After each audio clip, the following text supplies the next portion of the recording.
अस्सलामुअलैकुम। तो कैसे हैं आप सब? उम्मीद करती हूँ आप सब ठीक होंगे। तो आज आप हमारे फैसलाबाद का मौसम तो देख सकते हैं। आज माशाल्लाह बहुत अच्छी धूप निकली हुई थी और मैंने दोपहर का खाना जो है खाया और उसके बाद जो है मैं नमाज वमाज पढ़ के मैं छत पे आई और छत पे आके मैंने कहा चलो मैं आज आपको यहाँ का मौसम दिखाऊं। जब धूप निकली होती है ना तो मेरा नीचे जाने का दिल ही नहीं करता। और माशाल्लाह आसमान जो है वो इतना प्यारा लग रहा था, बादल भी थे और आगे सूरज था, तो बहुत ही अच्छा लग रहा था। तो यहाँ पर आप देख सकते हैं ऑलमोस्ट जो है वो धूप जाने वाली भी थी। तो मैं ऊपर छत पे बैठ के जो है कॉपियों का काम कर रही थी। तो हालांकि कभी भी इस तरह नहीं हुआ कि मैं छत पे बैठी हूँ और मुझे गर्मी लगी और मैं नीचे चली गई हूँ। हालांकि जितनी भी तेज़ धूप हो ना मुझे अच्छी लग रही होती है और मैं धूप पे ही होती हूँ, इसीलिए मेरा जो कलर है ना वो थोड़ा सा ब्लैक भी हो गया है। लोग धूप में नहीं बैठते इसीलिए कि उनका कलर जो है वो काला ना हो जाए। तो हमारी जो जिल्द है वो सेंसिटिव है, तो मेरे जो बाजू तक जो है ना कलर वो काफ़ी हद तक जो है ना वो ब्लैक हो गया था। और मैं अम्मी को यही दिखा रही थी, मैं कह रही थी अम्मी देखें ऊपर वाली जो मेरी बाजू का हिस्सा है वो इतना वाइट है और नीचे से हाथ और बाजू देखें, हाफ बाजू जो है वो कितनी काली हो गई है। तो अम्मी ने कहा ये तुम भी धूप पे बैठी हो ना, इसी वजह से तुम्हारा भी रंग जो है वो काला हो गया।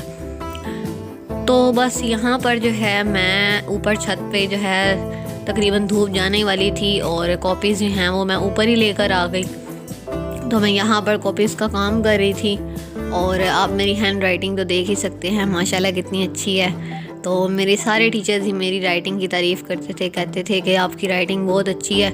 ऐसे लगता है जैसे अल्फाज को जो है वो स्केल के साथ एक सीक्वेंस में ना थोड़ा सा हर्फ ऊपर जाता है वरना नीचे जाता है। बहुत ही प्यारा जो है ना तुम लिखती हो। तो सारे टीचर्स मेरी बहुत ही तारीफ़ करते थे। तो मैंने कहा चलो मैं काम कर रही हूँ तो मैं ये भी आपके साथ शेयर करूँ।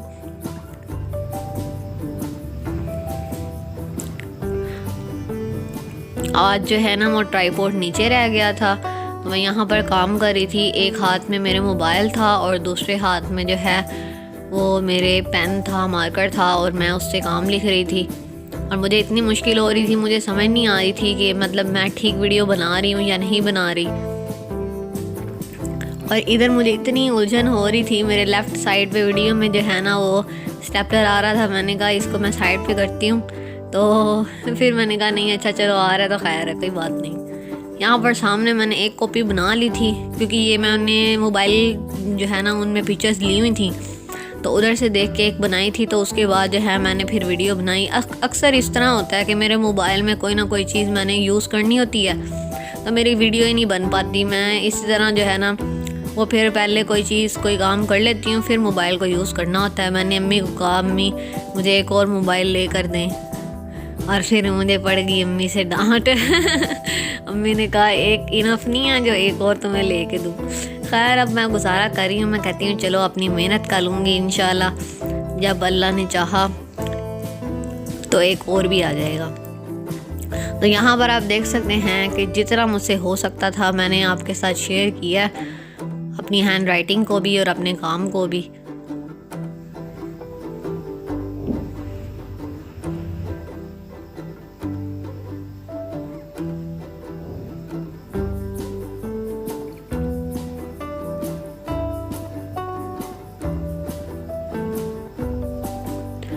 अच्छा, आप लोगों ने मुझे कमेंट सेक्शन में बताना है कि आप लोगों में से कितने लोग हैं जो धूप पर बैठना पसंद करते हैं। हमारी तरफ तो सारे जो है ना वो धूप पर बैठते हैं, लेकिन इस बार जो है वो मैंने हद ही कर दिया। हालांकि मैं धूप में कभी नहीं बैठती थी, लेकिन अब मैंने जो है ना वो बैठना स्टार्ट कर दिया। धूप को मैं इग्नोर करती हूँ और बैठी रहती हूँ। लेकिन मेरे घर वाले उनको गर्मी लग रही होती है वो नीचे चले जाते हैं। हालांकि पहले इस तरह होता था कि मुझे गर्मी लगती थी और मैं नीचे चली जाती थी और सारे ऊपर बैठे रहते थे। अब सारे नीचे चले जाते हैं और मैं ऊपर बैठी रहती हूँ। लेकिन ये है कि अगर कोई काम वगैरह हो फिर तो नीचे जाना ही पड़ता है, लेकिन वैसे जो है ना दिल करता बंदा धूप में बैठा रहे। और जब जिस तरह आज मौसम था, जिस तरह आज सूरज जा रहा था, तो दिल करता सूरज को बंदा पकड़ ले। कि सर्दियों में दिल नहीं करता कि सूरज जाए और धूप बहुत अच्छी लगती है।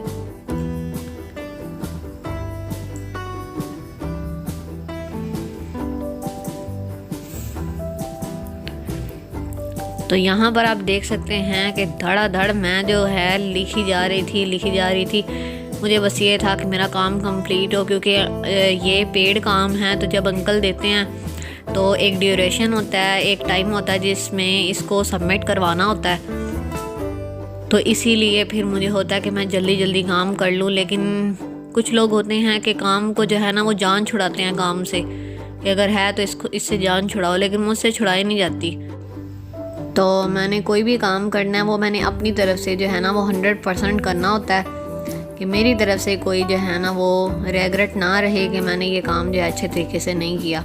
तो अम्मी भी मेरी अक्सर तारीफ़ करती हैं कि तुम काम जो है वो करती स्लो हो लेकिन करती बहुत अच्छा हो। तो खैर यहाँ पर मैं कॉपीज़ जो है वो तो बना ही रही थी और साथ साथ ये काम चल रहा था। और मैंने सोचा कि मैं आपके साथ मौसम भी आज का शेयर कर लूँ, और ये व्लॉग मैंने इसलिए बनाया था मौसम भी शेयर करूँ और मैं ये भी दिखाऊँ कि मेरी राइटिंग कैसी है। और मैं ये काम जो है रोज़ाना ही ऑलमोस्ट करती हूँ। तो यहाँ पर आप देख सकते हैं कि धूप का बस एक हिस्सा जो था वही रह गया था, और आसमान पर जो बादल हैं वो एक साइड पे थे और इतने प्यारे लग रहे थे। मैंने दिखाया आपको कि सूरज वाली साइड पे बस बादल थे, बाकी जो है ना साइड पे नहीं थे। तो आज अम्मी ने बनाए थे चिकन पुलाव, तो मैंने कहा इसकी रेसिपी भी मैं आपके साथ शेयर करूं।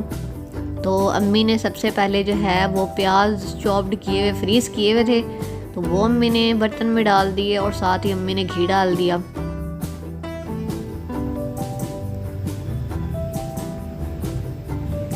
अम्मी भी मेरी ना डिफरेंट तरीके से ही खाना बनाती हैं, कभी काट के डाल देती हैं पुलाव में, कभी जो है वो इस तरह चॉप्ड करके डाल देती हैं। तो अम्मी के पास चॉप्ड किए हुए पड़े हुए थे तो अम्मी ने वही इसमें डाल दिए।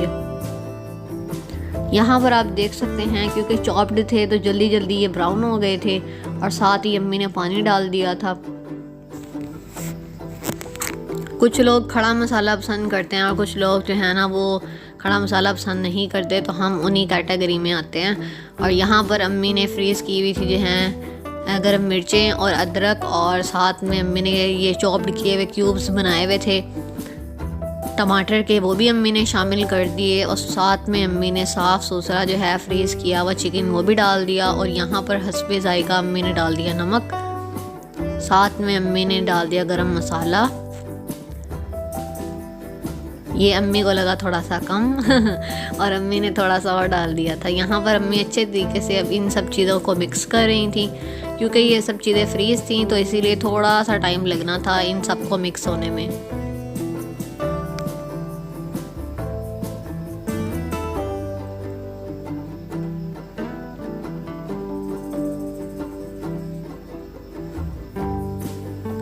तो यहाँ पर अम्मी ने दे दिया था ढक्कन, ताकि ये सब चीज़ें जो है वो अच्छे तरीके से गल जाएं।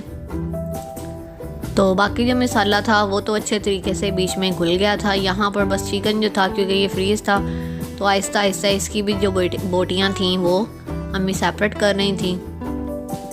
भाप में इसीलिए रखा था अम्मी ने ताकि ये जो गोश्त है ये भी सेपरेट हो जाए, थोड़ा सा पककर जो है वो खुद ही अलहदा हो जाएगा। तो यहाँ पर अम्मी ने इमली और आलू बुखारा जो है वो थोड़ा थोड़ा सा ये भी डाल दिया था। ये आलू बुखारा था और वो इमली थी, तो ये भी अम्मी ने ढक्कन दे दिया 5 से 10 मिनट के लिए। और अब अम्मी अच्छे तरीके से इसको मिक्स कर रही थी। ये इतने अच्छे चावल बने थे ना, मेरी अम्मी के हाथ का सारा खाना ही बहुत अच्छा होता है, सब इतनी तारीफ़ करते हैं। उस दिन अम्मी ने कहा आंटियों को कि मैंने आप सबका खाना बनाना है, तो अम्मी ने कहा मैं आपके लिए ना कौरमा बनाऊंगी। तो आगे से आंटी कहती कौरमा तो मुझे पसंद है, लेकिन आपके हाथ के जो चावल है ना वो हमें बहुत अच्छे लगते हैं, तो आपने हमें चावल खिलाने हैं। तो अम्मी ने कहा कौन से चावल हों, तो फिर उन्होंने कहा आप कोई भी बना दे, आपके हाथ के हर चावल जो है ना वो बहुत ही अच्छे होते हैं। तो क्योंकि कौरमा वगैरह इंसान घर पे भी खुद बना लेता है, लेकिन पता नहीं क्या बात है कि अम्मी के हाथ का खाना सबको ही बहुत अच्छा लगता है। मेरी अम्मी की 5 बहनें हैं और 5 बहनों में से सबसे अच्छा खाना जो है ना वो अम्मी खुद बनाती हैं, और सब बहुत तारीफ़ करते हैं। हर दावत में सारे यही कहते हैं कि अम्मी बनाए खाना। तो मैं वैसे अम्मी भी खुद भी कहती हैं किसी दिन जो है वो मुझे भी मौका मिले कि मैं भी बैठूं और कोई मुझे खिलाए, लेकिन इस तरह होता है हर दावत में अम्मी खाना बना रही होती हैं, अम्मी मसरूफ़ होती हैं। तो यहाँ पर अम्मी ने थोड़ा सा पानी डाल दिया था और साथ में चावलों का पानी, और साथ में अम्मी ने शामिल कर दिए थे चावल। गोश्त अच्छे तरीके से गल चुका था। जब चावल का नाम सुन लेती हूँ ना, फिर मेरा बस नहीं चलता कि कब चावल बने और कब मैं खाऊं, मुझे बहुत अच्छे लगते हैं। मेरी छोटी सिस्टर तो इतना भी वेट नहीं करती पकने का। वो क्या करती है, वो अभी अम्मी बना रही होती हैं और जब दम पे होता है ना चावल, तो जब पानी तकरीबन सूखा सूखा होता है तो फिर उस टाइम जो है ना वो थोड़े से चावल कहेगी अम्मी मुझे दे दें, तो उसने प्लेट भर के पहले वो खाने होते हैं। तो यहाँ पर ऐसा कैसे हो सकता है कि अम्मी खाना बना रही हों और गैस ना जाए। पाकिस्तान में गैस ने इतना जलील किया हुआ ना। तो यहाँ पर अम्मी ने फिर गैस चली गई थी तो अम्मी ने लकड़ियाँ जलाई और अब बाकी जो हैं दम पे अम्मी ने चावल जो है वो इधर ही देने थे। तो यहाँ पर अम्मी अच्छे तरीके से चावल जो हैं वो मिक्स कर रही थी और चावल इतने अच्छे बनने थे, ये लकड़ियों की वजह से ना थोड़े से ढीले हो गए थे।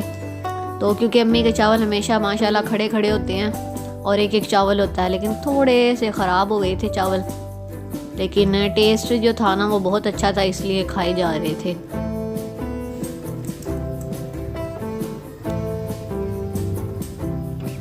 यहाँ पर आप देख सकते हैं कि अच्छे तरीके से जो चावल का पानी है वो सूख चुका था, बस अम्मी दम ही देने लगी थी।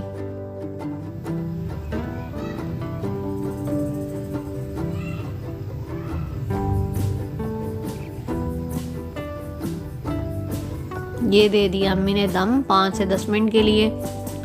तो यहाँ पर दम आ चुका था और अम्मी जो हैं वो ढक्कन हटा रही थी। ये अम्मी ने हटाया ढक्कन और यहाँ पर आप शक्ल देख सकते हैं कि माशाल्लाह कितनी अच्छी है। तो उम्मीद करती हूँ आपको ये व्लॉग पसंद आया होगा। अगर आपको ये व्लॉग पसंद आया है तो वीडियो को कर दे लाइक, चैनल को कर दे सब्सक्राइब। मिलते हैं नेक्स्ट व्लॉग में, तब तक अपना बहुत सा ख्याल रखिएगा। Thanks for watching this video. अल्लाह हाफिज़। और हाँ, इस रेसिपी को भी आपने घर पर ज़रूर ट्राई करना है और फीडबैक देनी है मुझे कमेंट सेक्शन में कि ये आपने चावल बनाए थे, राइस बनाए थे, तो आपके कैसे बने। हमारे तो थोड़े से ख़राब हो गए थे गैस चले जाने की वजह से।